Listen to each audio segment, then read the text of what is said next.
আসসালামু আলাইকুম ওরহমতুল্লাহি ওবরাকাতু। প্রিয় ইউটিউব চ্যানেলের বন্ধুরা, আশা রাখি সবাই ভালো আছেন, আমিও ভালো আছি ইনশাল্লাহ। আপনি যে কোনো বিষয়ে কনফিডেন্স থাকা ভালো, কিন্তু ওভার কনফিডেন্স থাকা ভালো নয়, যেটা আমাদের জন্য বিপদ ডেকে আনে। তো বিষয়টা হচ্ছে, আসলে স্রষ্টার প্রতি কনফিডেন্স আপনি থাকলে 100% সেটাতে আপনার লস নেই। দেখেন, মায়ের রমজান আমাদের মাঝে এসেছে, বিদায় নিয়ে যাচ্ছে। আজকে 17তম রমজান বিদায় নিয়ে যাবে। এভাবে আমার হায়াতের গণ্ডিটা একসময় ফের হয়ে যাবে। আপনি একসময় দুনিয়ার মায়া পড়ে সব কিছুই হারিয়ে যাবেন। তো আপনি দুনিয়ার মিছে মায়া না পড়ে আখিরাতের কল্যাণের জন্য মায়া পড়েন, স্রষ্টাকে ভালোবাসেন এবং আল্লাহর রাসূলকে ভালোবাসেন প্রেম নিয়ে। দেখবেন এটা আপনার নাজাতের পায়চালা হয়ে যাবে। টাকা কখনো সুখ দিতে পারে না, অর্থ মানুষকে কখনো সুখ দিতে পারে না।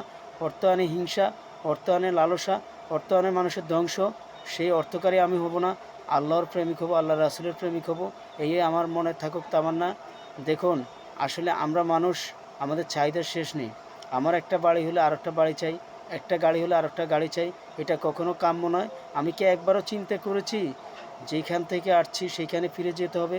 ওই কবরের জন্য আমি কি করেছি অর্জন, সেটা আমার চিন্তা করতে হবে। তো সম্মানিত সুধী, আশা রাখি সবাই কথাগুলো মনোযোগ দিয়ে শুনবেন এবং আমল করবেন, অন্যকে মেসেজটা পৌঁছিয়ে দিবেন। আসসালামু আলাইকুম রহমতুল্লাহ।